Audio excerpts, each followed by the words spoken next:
Hi friends, இன்றைக்கி நம்ம உடல் எடையை குறைக்கக்கூடிய அதே மாதிரி புற்றுநோய் வராமல் தடுப்பதற்கான அப்புறம் சர்க்கரை நோய் வராமல் இருக்கக்கூடிய சிறப்பம்சம் கொண்ட இந்த கருப்பு கவுனி ரைஸ்லேருந்து தான் இன்றைக்கி நம்ம வெண்பொங்கல் பார்க்க போகிறோம். ஃபர்ஸ்ட் நம்ம என்ன பண்ண போகிறோம் அப்படின்னா, ஒரு டம்ளர் நான் கருப்பு கவுனி ரைஸ் எடுத்தேன்னா அது நைட்டே நான் ஊற வச்சிட்டேன். வாஷ் பண்ணிவிட்டு 2 டம்ளர் தண்ணி ஊற்றி ஊற வச்சுட்டேன்.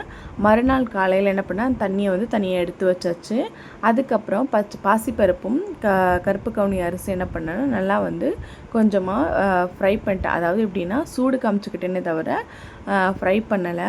அந்த ஊற வச்சிருந்த தண்ணியை எடுத்து ஊற்றிக்கிட்டேன். அதே மாதிரி 1.5 டம்ளருக்கு நான் 5 டம்ளர் தண்ணி ஊற்றிட்டேன். அதில் கொஞ்சோண்டு உப்பு, நெய், 2 பச்சை மிளகாய், அப்புறம் கொஞ்சம் பெருங்காயம் போட்டு நான் மூடி வச்சுட்டேன். இதுக்கு தேவையான சட்னி என்னென்னு பார்த்தீங்கன்னா, நிலக்கடலை சட்னி. நிலக்கடலை கொஞ்சோண்டு சீரகம் போட்டு நல்லா ஃப்ரை பண்ணி எடுத்துக்கிட்டு, அதுக்கப்புறம் தேங்காய், 2 பச்சை மிளகாய், கொத்தமல்லி, இஞ்சி பூண்டு சின்ன சின்னதாக கட் பண்ணி போட்டுட்டு தேவையான உப்பு போட்டு என்ன பண்ணுறோம் அப்படின்னா, நம்ம நல்லா அடித்து எடுத்துக்கணும்.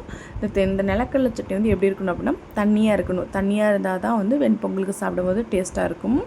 அதே மாதிரி இந்த 4-5 விசில் விட்டு பொங்கலை இறக்கிட்டு அதில் முந்திரி பருப்பு, மிளகு, சீரகம், இஞ்சி இதெல்லாம் போட்டு ஃப்ரை பண்ணி அந்த பொங்கலில் ஊற்றி நல்லா மிக்ஸ் பண்ணிவிட்டு கருப்பு கவுனி ரைஸோட வெண்பொங்கலோட நம்ம தேங்காய் சட்னி ஊற்றி சாப்பிட்டோம் அப்படின்னா வேறு லெவலாக இருக்கும். ட்ரை பண்ணி பாருங்கள். ட்ரை பண்ணிட்டு நம்மளுக்கு கமெண்ட் பண்ணுங்கள்.